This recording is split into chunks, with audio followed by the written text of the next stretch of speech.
lifted his head and looked at me. And I was smaller than you, I think. And he said, "What do you want, child?" And I started crying. I was émotionnée, how you say. And I told him, my first words were, "I can't sleep at night." Because when you're so young, you speak what is in your heart. And he said, "Why can't you sleep at night?" I said, "Because my mom takes her head and she beats it on the wall. Where are my boys? Where are my boys?" And I couldn't sleep because of that. She was banging. So he said to me, "Go home and bring me 2 pictures of each boy." And that's how I took them out of the camp. Anna Schwartz was born in 1926 and she grew up in Romania. When Anna's 2 older brothers were sent to a forced labor camp, Anna, as a 17-year-old girl and youngest member of her family, met with the secretary of the Prime Minister to save them. They took my brothers to forced labor, and my mom wouldn't sleep every night. She would go like that, "Where are my boys? Where are my boys?" Every mother loves her children. But for some reason or other, I don't know why the Jewish mothers are crazy about their boys. My boys, my boys. That's I remember how much she suffered. I reached the Prime Minister of Romania to save her boys, my brother. What was the reason when it was there? Any Jew with a lot of money could buy a carnet de liberté. That's a freedom card. Were families who had stores and they had money. So they bribed the politicians. And I did go, and I stayed in line. I had no money. And finally the secretary let me in. It was like yesterday. He stood behind the desk, and he lifted his head, and he said, "What do you want, child?"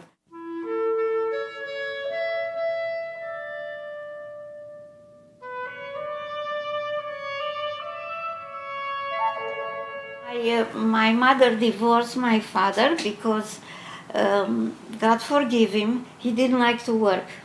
He was a spoiled brat he came from a household of 7 girls and 1 boy. And the Jewish people love to have boys. And when they have 1 boy, they spoil him rotten.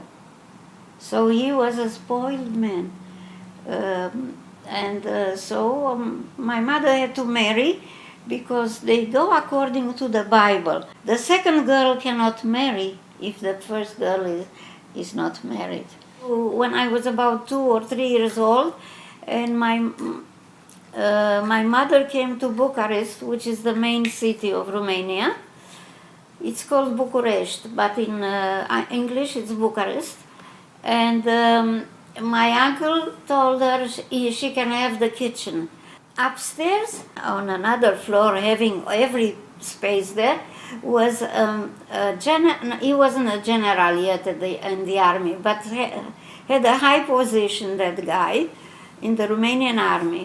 And because he was anti-Semitic, he taught his 2 boys, one was named Dan and the other one Christian. He taught him to say to the Jewish people, "Go to Palestine." So we played hide and seek. There are trees in the courtyard, hide and seek. And then he would tell me from upstairs, "Go to Palestine." So I was a child. I asked my mother, "What is that Palestine? What does he want from me?" She said, it's the land of the Jews. It's far away from here. So I said, one day I'm going to go to Palestine. I was too young and I didn't understand what is that anti-Semitism. But you see, it doesn't come from children. So the child was not to be blamed.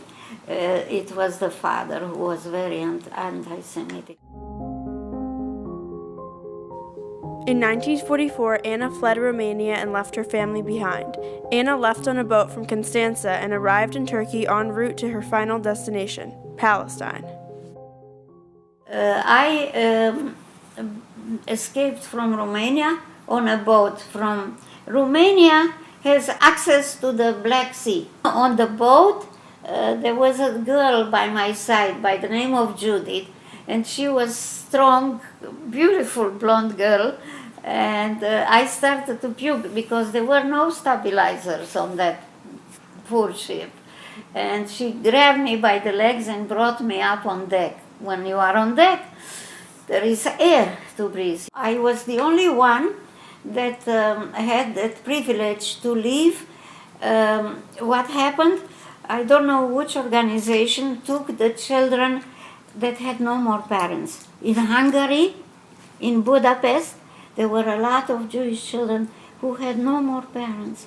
In Germany, the same, because they killed parents. They took them in the prison. So I arrived in Palestine, and they wanted to put me in a kibbutz. And I said, no, I have an uncle in Tel Aviv. So, okay, my uncle came and picked me up. He brought me bread and salt. That's a welcome gesture in the Middle East. He had a very small place, and I slept on a camp bed. Doesn't matter. In Palestine, Anna met her soon-to-be husband Joseph. They were married in 1946 when Anna was 20 years old. Anyway, the girl that I met on the boat, Judith, came to visit me, and she said, come where I am, and that's how I met Joseph. Joseph was after Judith. What happens in the Middle East? I'm dark. Judith was very blonde, blue-eyed, and all the Arabs, the Middle Eastern people, love blonde girls because they don't have them.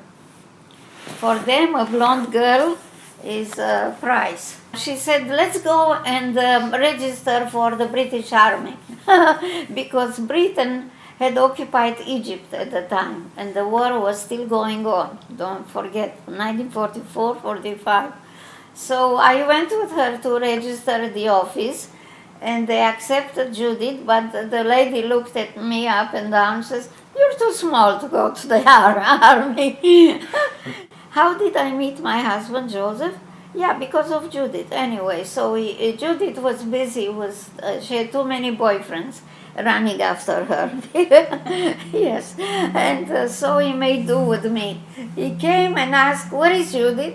Judith is not home. So. Eventually, Anna and Joseph had 2 daughters, Dalia and Alana. Anna knew that when her daughters turned 18, they would have to serve in the Israeli army.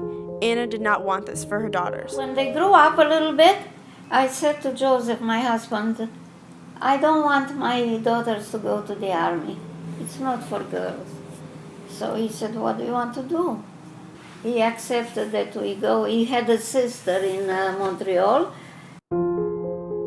Anna and her family traveled across the world to Canada, where they stayed until Anna's daughters were grown up. Eventually, Anna moved to Chicago to be closer to her eldest daughter, who was raising her children there. We are born for a reason, darling. We are not born like cats and dogs. There is a reason why your mom has you and her son. There is a reason. Yes, God knows exactly what she needs. God knows exactly what to do. From my experience, I know. Otherwise, what's the point of having God if He's not watching over us? If He doesn't know what's happening? I mean, it makes no sense. He's not a statue. He is something that most of humanity believes in. That's spiritual. That He knows what's happening in your home, in my home, exactly what is going on.